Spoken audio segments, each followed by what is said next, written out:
What up? I'm about to get this thing started here in a second. Let's go. Yo. What up, good people? Welcome to another episode of the Strategically Reckless Podcast. I am your host, Jay Brown, aka Mr. 710, and we are back up in this thing once again.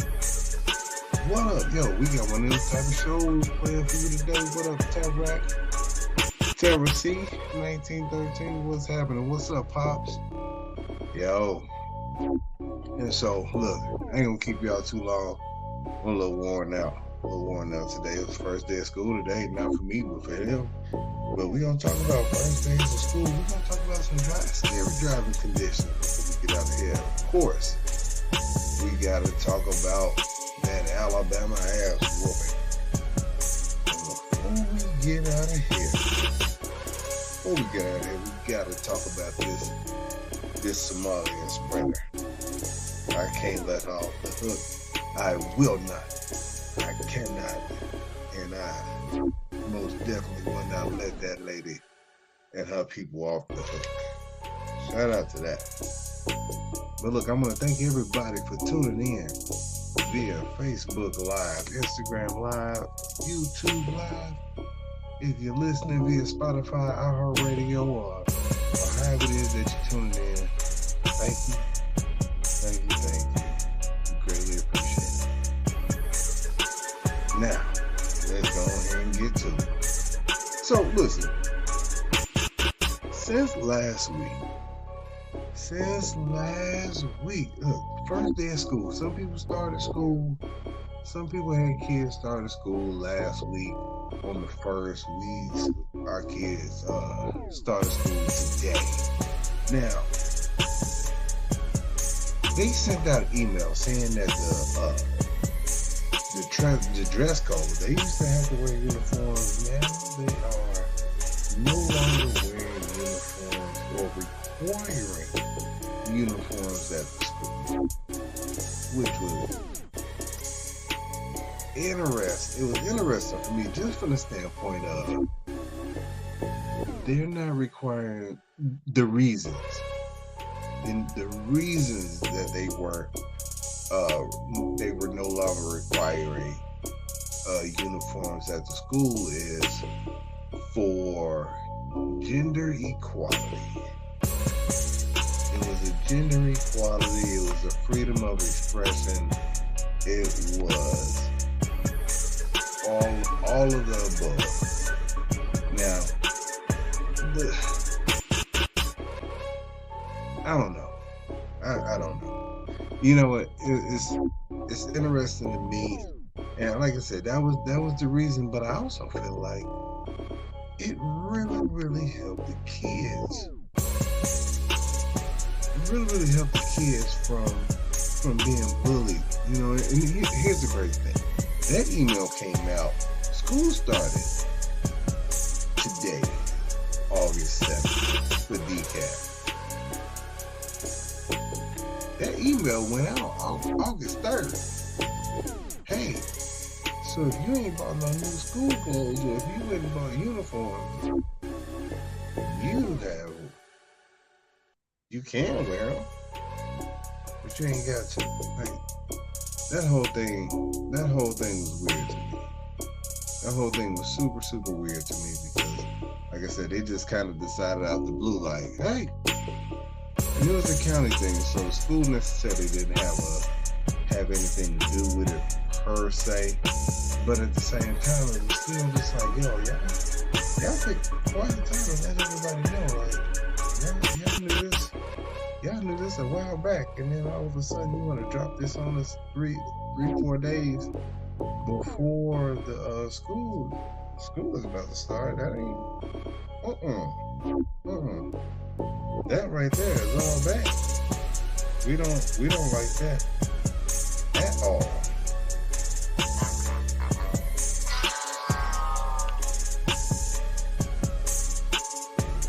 Yeah, that was T Chef. What's good, Northside Youngie? what's happening? And so, look, so it's Buddy's first day of school. Fam is lit. Fam get up this morning lit. I'm talking about he get up out the bed, good to go. Ready? I ain't have to tell him nothing this morning. He was just ready to rock and roll. And he come down, so like I haven't seen him this lit. He wasn't even this lit when we just getting ready to come to go on our family reunion. He wasn't this lit when he was about to go to camp. Teresa Baker, what's happening? He was super lit first day of school. Guy, look, I didn't even forget to give a haircut this time. Like, no, a couple years ago, I forgot to give the back to school haircut. I shouldn't have forgot to do that. I shouldn't have forgot. But Buddy wanted to go to school with the KD, and I was like, I can't let you go to school with the KD.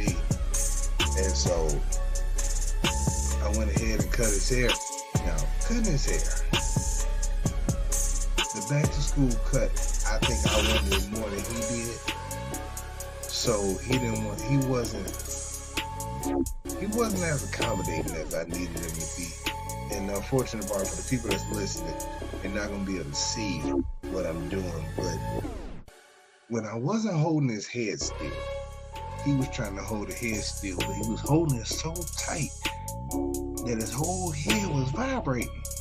He was trying to hold his neck so damn tight that his head was vibrating. I'm like, hey, keep your head still. Now the girls and my wife were sitting on the couch, and anytime the girls and my wife did anything, it looked dope. Listen, we are not doing this one. I know it's been a while since you had a haircut. I wasn't gonna cut it, and then you not necessarily need a cut, but then I have to turn around and cut it again before school. And so, you kind of have to figure that out. But I'm gonna let you go back to school with the KD. Couldn't go back to school with the KD. I wasn't gonna just let you go walk up in there looking any kind of way. I did take some pictures though. Like I took some before and after pictures of the haircut because I was kind of proud of myself. Simply really was good. But then, here's the deal. So in my situation, we can't post our kids. We can't post our foster kids just for privacy purposes. And so it kept me from being like all these other parents who's showing their kids off that look like they too big for the grade that they going in. Like I seen some kids today that looked like they was at least 5'10", and they was like, look at my second grade. Cuzzo had a mustache. He was talking about, hey, starting the 4th grade this year. Who's 4th grade? Buddy had a whole mustache. Yeah, he was getting in the driver's side. Talking about starting 7th grade. We ain't doing that. No, we not doing it. Hell no. But here, this is the funny thing. So first day of school, I walked the boy in. And like I said, he lit. He wanted to show me all the people that he know, or that he recognized. He wanted to show me that they recognize him too. So as he's walking down the hallway, hey! You know what? You remember me? Oh yeah, we remember. Oh, I was just wondering because it's been all summer. Hey, what class you in? Hey, what's up, Kevin? Hey, oh my dad. And I'm just looking at him like, do you know anybody's name? I mean, I know his kids. The funniest thing about kids is they're friends with everybody, but they don't know nobody's name. They all just my friend. Like you be like, hey, so who was you just playing with? That was my friend. What's his name? I don't know. But that ain't your friend then. Well, yeah. We just played for 10 minutes. We friends. Okay.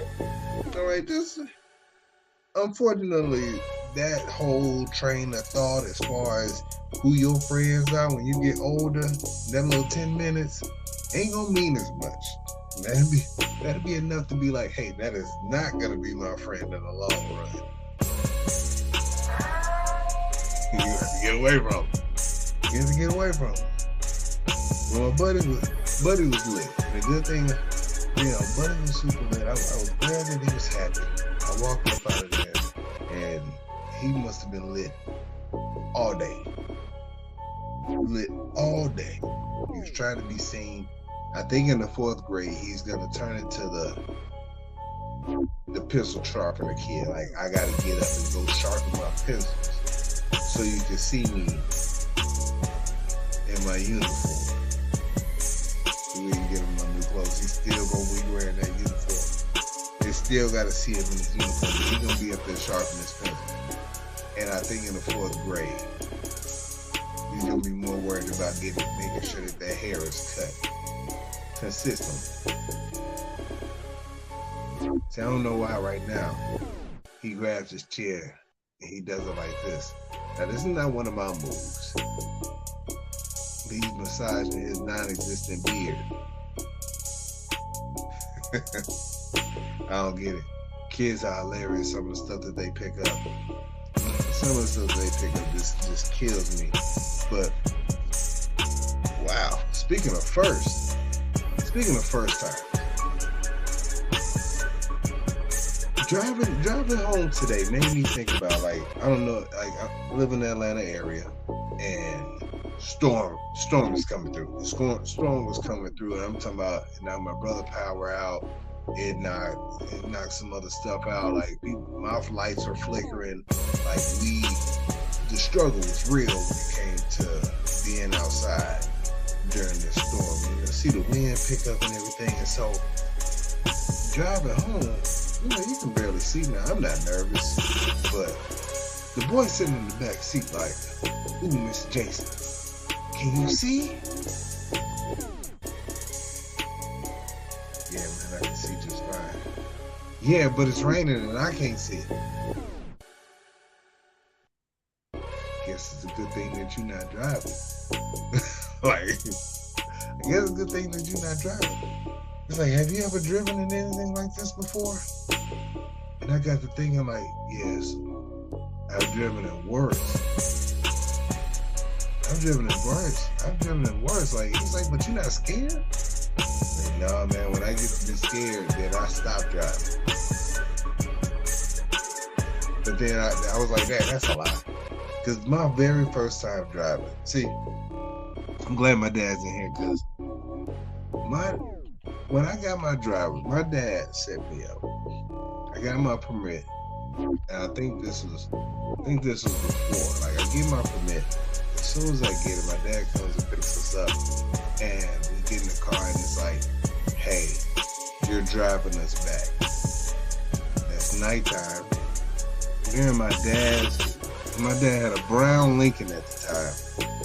Now, where we lived in Carroll Stream, and where my dad lived in Bellwood at the time. We were driving back to Maywood though. Going to my grandparents' house. And I get behind the wheel and I'm nervous as hell. But I'm gonna do it. He letting me drive, I'm gonna drive. Everybody, all kids want to drive until it's actually time for you to drive. You want to drive by yourself. You don't necessarily want to drive with your dad. I had my brother in the car.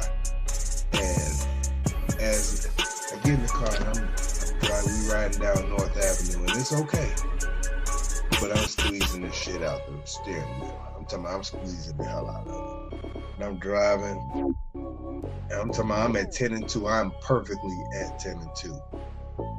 And I'm squeezing like hell, like my arms, I got a grip on this steering wheel in such a way that I ain't letting go. I don't care if I had to reach and grab some stuff from the drive-thru. I'm like, just throw it in the car. That's how tight I had a grip on this steering wheel.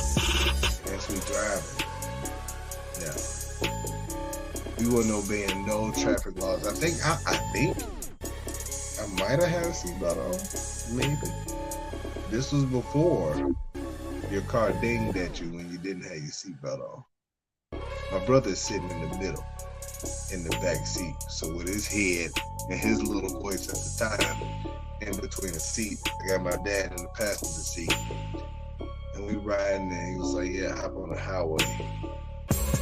The highway in Chicago, we riding, and I'm squeezing. I'm still squeezing. We riding and squeezing, squeezing and riding and squeezing. I'm talking about my butt cheeks tight, my hands tight. I'm fatigued, but I'm not letting go of this wheel though. Tending to. Butt cheeks tight, making lemonade, squeezing the shit out. I crack walnuts in my hands. And I'm sitting up here, I'm white knuckle driving, but I'm getting passed by everybody. Everybody is passing me. They passing me on the left. They passing me on the right. I'll finally get back over in the right lane. And my brother's in the back seat, not making it any better.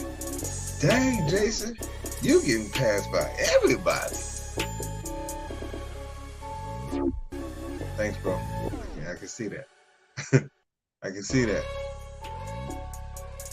I think the ride was probably about 25 minutes. I'm talking about I drove like that for the whole duration of the trip. And when I finally got off the highway and I let go of the steering wheel, my hands were stuck in the clenched position for about 5 seconds. Like I had to forcefully straighten out my fingers. Because it was that, I was holding on that tight. I was holding on that tight that when I got done, I had to forcefully straighten out my fingers. I was nervous as hell. That was my first time. Second time I was scared. Well, the driving conditions were scary. I wasn't necessarily scared. Was during snowpocalypse in Atlanta. It took me 4 hours to drive 10 miles. Now, what year was this? Probably back in 2015, 2016. Snowpocalypse. It snowed, and they decided, all of Atlanta decided to leave work at the same time. And there were people being, like, the traffic was so bad it was stuck, everybody was stuck. I was driving a Nissan Altima at the time. It was me, Jesus, and the Altima. We rolling. I'm seeing pickup trucks spinning out on the side of the road. I'm seeing cars hitting the curb, cars sliding into each other. And I'm riding, I'm thinking to myself, like, what's wrong with these people? They don't understand. See, this is where Chicago helped me out. Y'all don't understand how this snow and this ice thing works. See, your tires don't spin on ice if you're trying to accelerate, but if you can let it roll over the ice and if you gotta accelerate, you gotta let your car do it yourself. You start, as soon as you lose control, it's over with. My wife was like, hey, do you want me to come out and get you? Because I got a truck. I'm like, no, I see a whole bunch of trucks over here that have failed. I got it. And 4 hours later, I made it on home. Pulled on in. Snowpocalypse wasn't that bad. The only thing that was bad was worrying about, like, I wasn't worried about running out of gas. I just didn't want to get to a point where I had to necessarily stop. Like the stopping part, the stopping and the get going part was the bad part for a whole lot of people, because, you know, South Cobb, riding down South Cobb, it's hilly. So if you ain't making it up the hill, you ain't making it up the hill. If you gotta stop going up the hill, you ain't gonna make it. You just gotta let your car, you gotta get enough so that you roll all the way on up. So I was doing, got me a little snow patch, catch me a little street every now and then. Those my acceleration points. That didn't save me. That didn't save me when I had to drive from Reno to Tahoe. Now we went to Reno for a bowling tournament. We went to go see Lake Tahoe because we had a little time in between when we were gonna bowl. Now, Reno to Tahoe is an interesting trip because it is beautiful scenery. Beautiful scenery. If you're not driving. We get in the car at 70 degrees where we were. This was in like April. Maybe March. It could have been May. But in the spring. 70 degrees in Reno. We started driving. I got a little sweater on or whatever. But it's a little chilly. We started riding. We going up this mountain. We going up the mountain.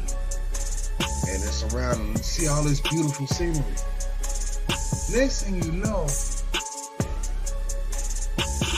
snow.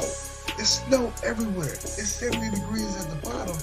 We get higher. The temperature is dropping. I'm talking about dropping from like 60, 55.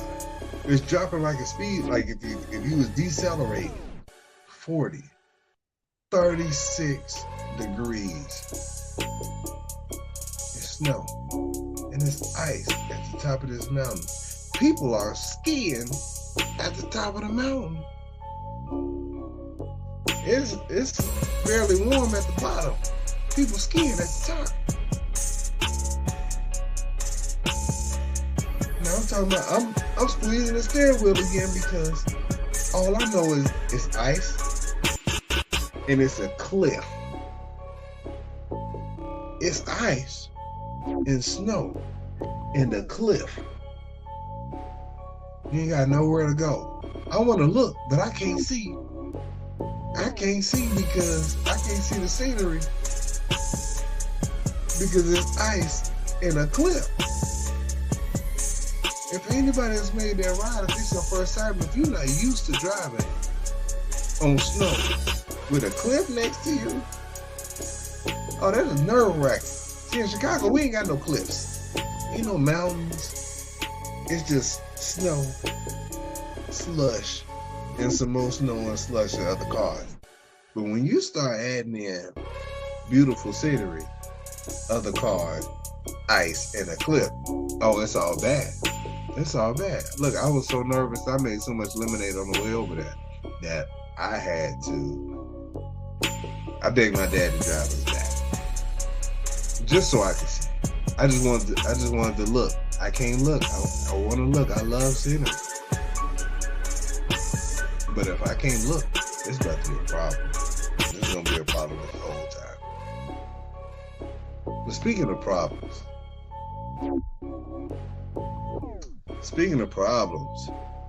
There was I don't know if you've seen this, but there was a Somalian sprinter that just got her whole country in trouble. A whole country got in trouble. Look, chick went out there. Now, I've seen. I don't want to say this wrong because I'm not sure. The culture. She came out with the full garb on, like she had the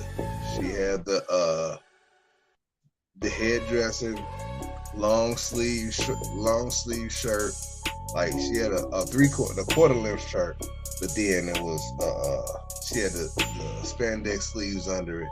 She had the longer shorts and then spandex shorts under that. So she was completely covered except for her face. And she got out there and she started. They got in their blocks. And you know what? It's one of those things. If I'm being honest and 100% truthful, like I always am with you guys, you can look at when they introduced the racers, the runners. one of these people just different. And she was definitely different. Now, I've seen people from, African countries, Muslim countries that, when the ladies still have to observe and they're competing, they compete. This lady had zero business being out there at all. Now, check this out.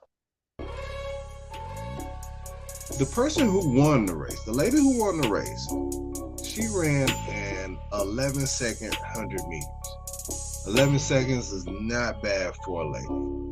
Not bad at all. She's not gonna be some of the top ladies at the Olympics, but 11 seconds, very respectful. Very respectful. I think the person that came in second to last finished at about 14 seconds. Now, when you start talking about sprinting, 3 seconds is a long time. You got smoked if somebody beat you about 3 seconds. The Somalian sprinter finished in 22 seconds. 22 seconds.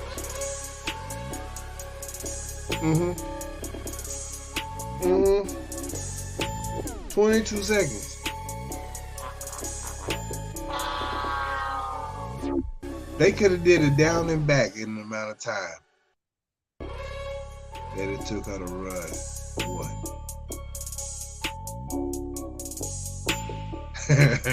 If they started, check this out, in real life, if they had started from the finish line, ran back, and then turned around, yeah, that part.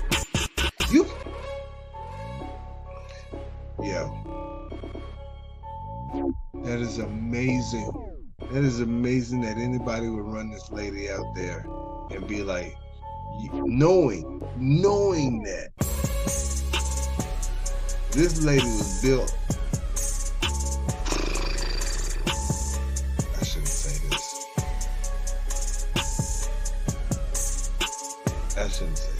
I'm not gonna say it. She was built like a Tasmanian devil. She was slow. There's no way she should have won. There's no way she should have even been out there. Now she's the heavy lady. She shouldn't have been out there. It was some nepotism that got her out there. That should never have taken place. She's built like she should have been another event. And it's all bad. Now, you know what? I know what it's like. You know what? See, the times that I've had failures in sports, I was actually trying. Not that it was all my fault, but I've seen some super failures in track and field. Where Jeffrey Eulis, I was talking to my dad on the phone. I was in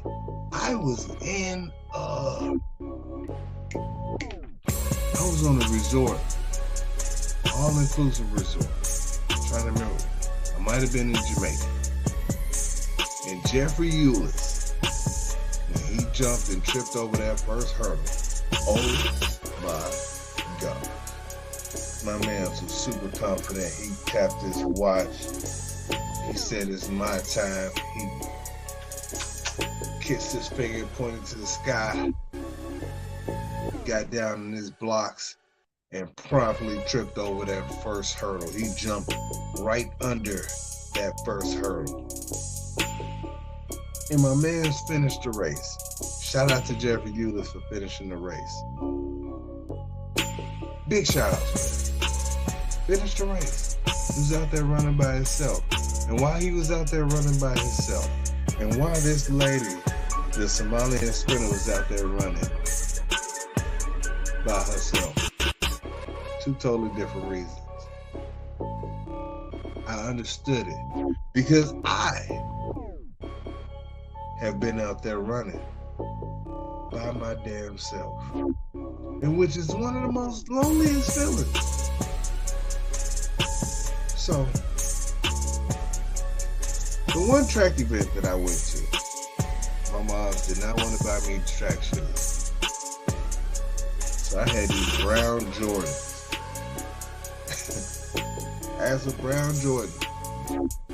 And I didn't have no track shoes. So I'm going to just go run in my basketball shoes. I was a fairly decent athlete. I'm in the blocks. This is the first race. I wasn't running by myself in this race. It's embarrassing anyway. I'm in the blocks. You run on your marks. Get set. And all I hear is, God damn! Bam over there running in some J's. I knew they were talking about me. I knew they were talking about me. Next thing you know, the gun go off. I'm still thinking about them talking about my shoes. I take off. I end up coming in like 4th out of like 12 people. But I still only ran like a 14. I was slow. They put me in another event. And they put me in the event where, see, this was my problem with track. I was too slow to run with the slow people, but not fast enough to run with the fast people. I was too fast to run with the slow people, but not fast enough to run with the fast people. That's how it was. Couldn't run with the fast people. They would smoke. But I smoke all the slow people. And so Black Queen was good. And so they put me in the anchor. They put me in the anchor about 4 by 200. 4 by 200, not bad. Listen, race started. My guy, my teammate, he running. He's in 2nd place. He get ready to pass the baton. Drops. I look up. We are in last place. We're in last damn place. They done passed the baton. They done passed the baton again. And now they're coming to me. And everybody that was lined up with me, they all gone. Every last one. So, and here my teammate come running up. I'm talking about probably about 10, 11 seconds after everybody else is gone. With a damn baton. Like I want that. Like I want it now. And so I'm running and I'm mad.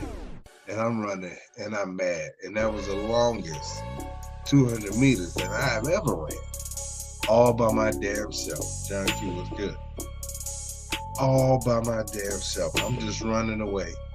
And ain't nobody else on the track. My race had already finished. They was already congratulating everybody else.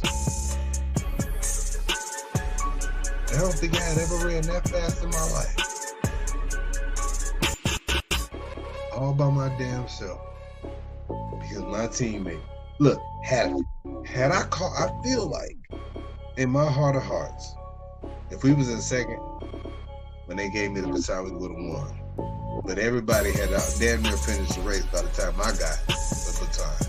So I had 0 chance. Zero chance of winning. I still had to finish the race. I'm a good sport. I'm a good sport, so I finished the race. I should not have finished the race, because that was embarrassing. Almost as embarrassing as playing for the Army team over in South Korea. They got us some new warm-ups, some new Nike warm-ups, some new jerseys. We clean. I got my warm-ups unbuttoned at the bottom just a little bit, you know what I'm saying? Got them unbuttoned a little bit. I go to do a layup and step on the bottom of my pants, and my feet went up, my back went back, I hit the ground, kaboom, in the layup line. Everybody's dying, man. Everybody's dying, man. It's embarrassing as hell. I get it. I I get it. I took that L. I took that L, but no L was taken in the way that L was taken over in Alabama this past week.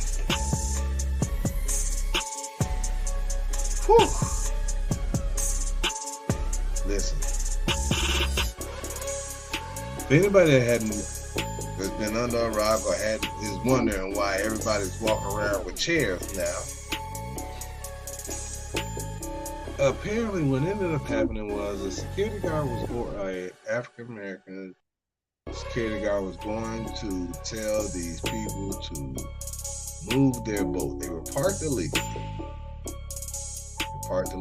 and instead of these Caucasian guys moving their boats like they were asked to, they decided to square up. And they squared up with the security guard. The security guard was like, hey, do that hat. Until this weekend, I did not know. Hey, get on out of here.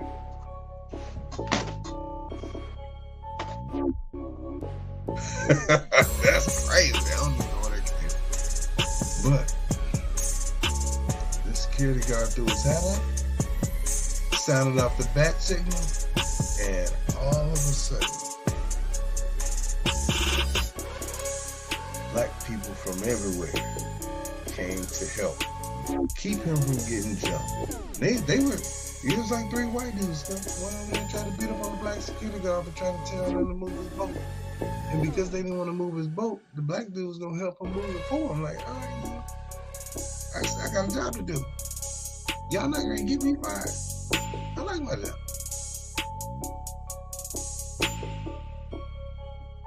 They tried to jump on the black security guard, and black people came from everywhere.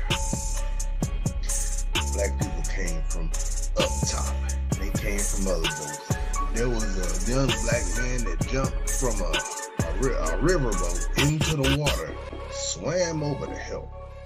And then Uncle Rufus came with his chair. I don't know where he got a chair from, but he had a folding chair, and you would have thought this was WWE in the early 2000s. Everybody got a shot of that chair. If you was white, you took a hit from this chair. And the one that was caught on camera was he bashed a white lady over the head with a chair too. Now, excuse me, I've heard some people have a problem with the lady getting bashed over the head with a chair, but what I will say is, old girl got her hits in. She got her hits in.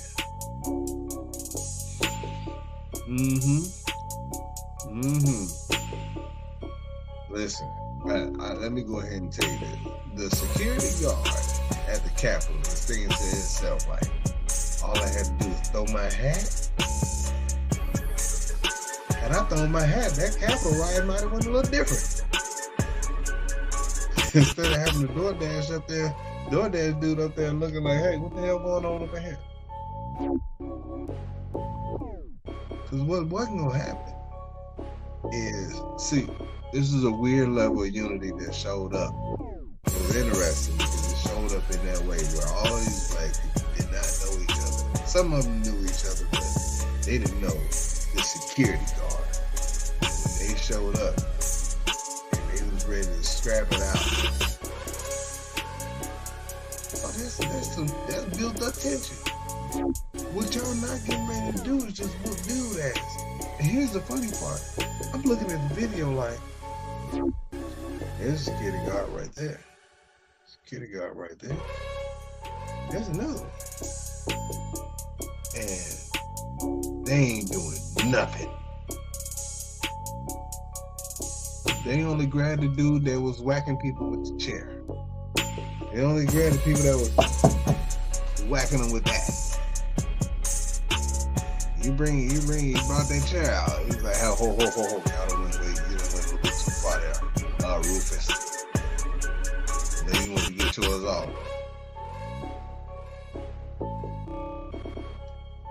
They brought the chair out. I swear I thought I was watching WWE. Because he came in, you know how they run from the back. They run from the back with that chair in their hand. Crack!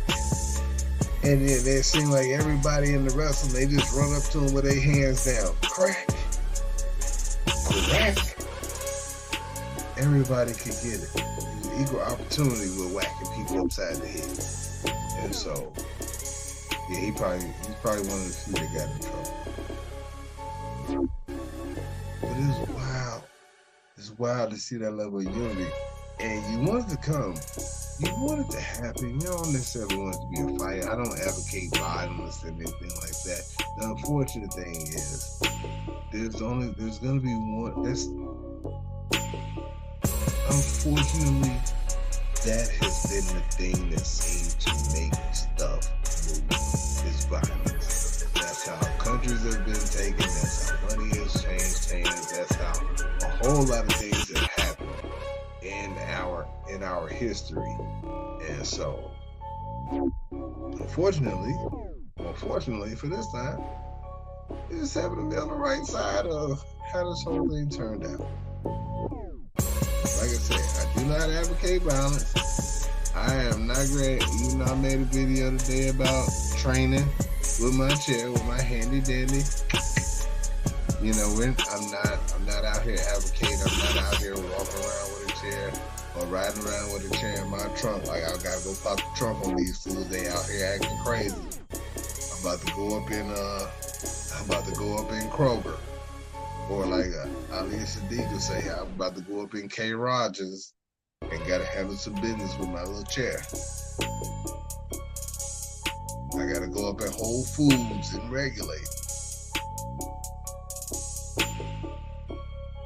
That's wild. That's wild. A whole damn brawl just break out. But Bill Burr has a bit. I don't know what special it's on, but he talks about how he was on a bus, he was on a train. He gets on the train and somebody's trying to the black dude that was trying to get on. He got on but ended up getting caught by the doors. And then the train conductor said something to him, and this is Bill Burr's joke, not mine. I'm just kind of repeating it because it fits this narrative. And Bill Burr's like, the black guy's like, he looked at Bill Burr and these two other white dudes that was sitting next to him, and you know, the conductor said something to him about getting out the doorway, and he was like, you wouldn't say this to one of them cracker-ass crackers over there. And Bill Burr said he looks at these other two white guys, and they both kind of stop paying attention, like, well, they're not talking to me.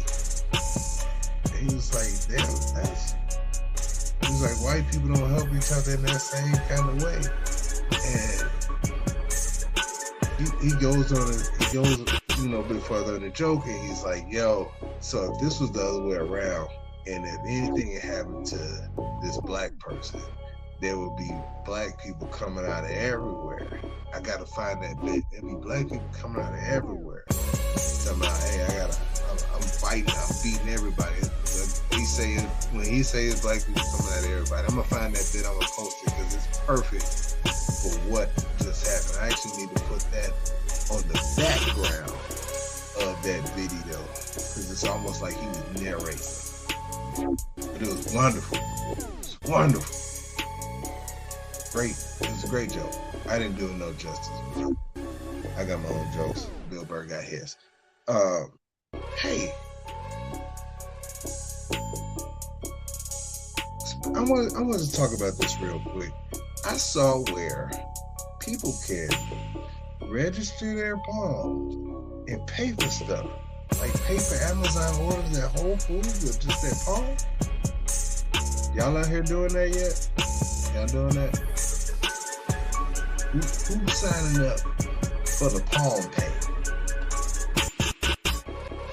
last week I was talking about movies that had technology in it, that from the movies that depicted the future and what some of that technology would look like. And paying with your phone, are y'all doing that? People that got Teslas, are you letting a Tesla just drive you around? Are you setting auto drive? Did you trust it like that yet? Or if you got any of those other cars that got the self-driving or the self-park, you let it self-park? You just pull up and hit the button and take your hands off the wheel? And just trust it? Who out here doing that? I don't know if I'm there yet. I don't know if that's just a control freak in me or the part of me that's like, I don't know if I can tell. I don't know if I can say, hey, the car did that, not me. You know what I'm saying? Like, the car did that. I didn't do that. That wasn't me. The car was self-backing up, and then it hit it. So you can charge that to Elon Musk, or you can charge that to Ford. Yo, it was good. You can charge that to somebody else. I didn't do it. I wasn't driving at the time. I took my hands off the wheel, like y'all saying.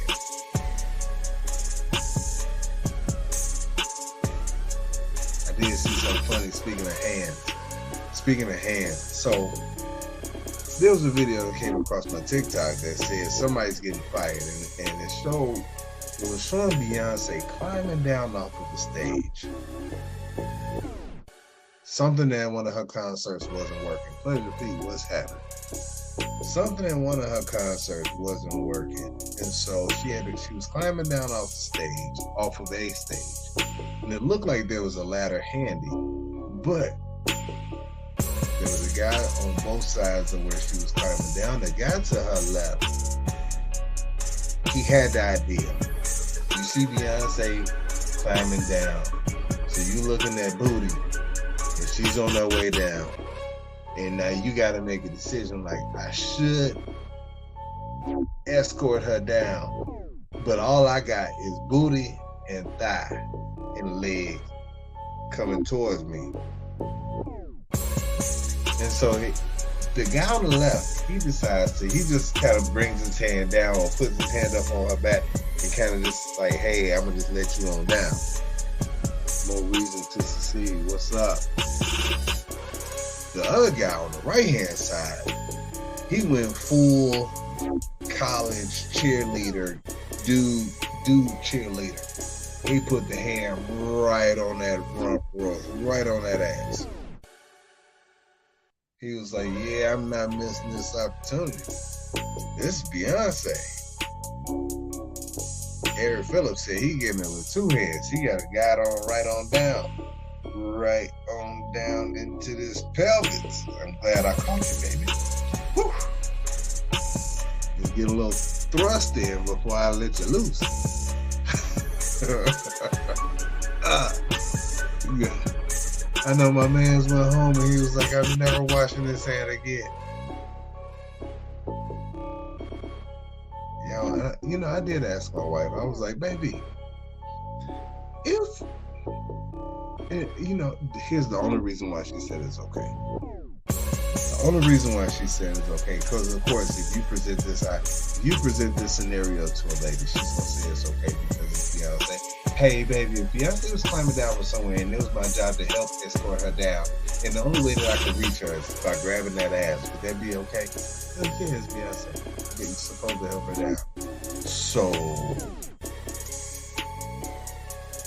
it would be okay for me to grab that ass as I was letting her down? Yeah. I mean, it's rude if you did not help her down. I was like, what about grabbing that ass, though? It's the grabbing the ass is not the helping part. I don't know. Because, see, this is a trick. This is what messes up dudes. Dudes be like, well, she said it's okay for me to help Beyonce down. What about Sheila from work? Not that she be climbing down off any stages or anything like that. But if you like, hey Sheila, you need a little help, I could just grab that ass for you while I was helping you. While I was helping you get this coffee, you just needed your butt lifted so that you could get some coffee. So you can get the creamer off the top shelf. That's how I was helping you. It's not gonna be okay. What up, bro? It's not gonna be okay if you helping Sheila at work. Cause she climbed up on the counter to get the creamer for everybody. And she just happened to be the thick.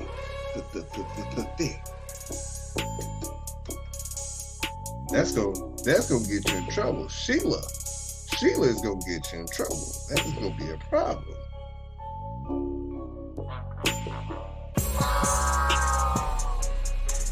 Cause it's gonna be all bad as soon as when you decide to help out.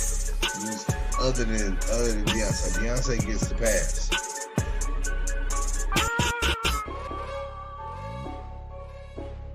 Not Sheila. Not Tasha. Not Tanisha. I don't give a damn who it is. Beyonce gets the pass.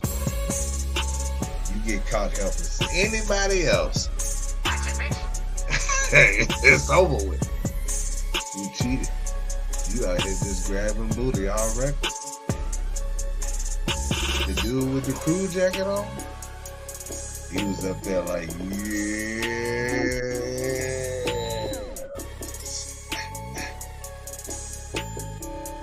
I can't say that I blame him.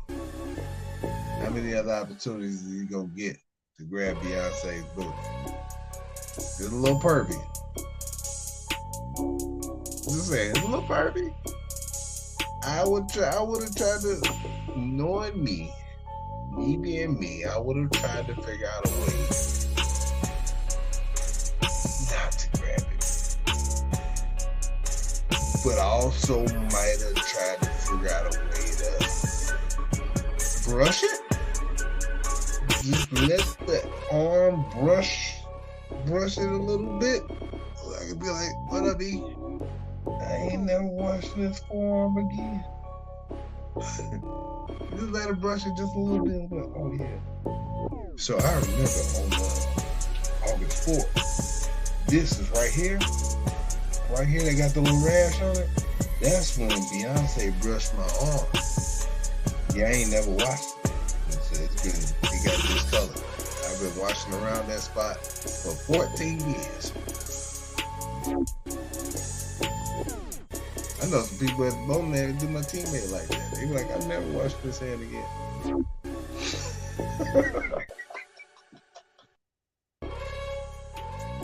I shouldn't have said that.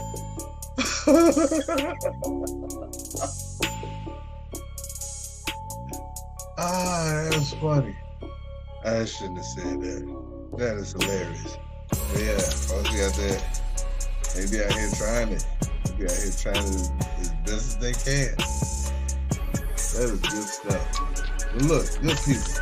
Hey, I hope if you are, in all seriousness, if you are in that South Carolina, North Carolina, Virginia, all up and down the East Coast, hey, y'all be safe out there in these streets, yo. I heard this weather's supposed to be real reckless over these next couple days. So, y'all be safe. Look, until next time, look, don't be out here hitting nobody with no chairs if you ain't got to. But if you got to, make sure it's on camera and make sure it counts. Until next time, good people, man, y'all be safe out in the streets. I'm out. Don't post no pictures of y'all weird looking kids, please. I don't know, nobody want to see them.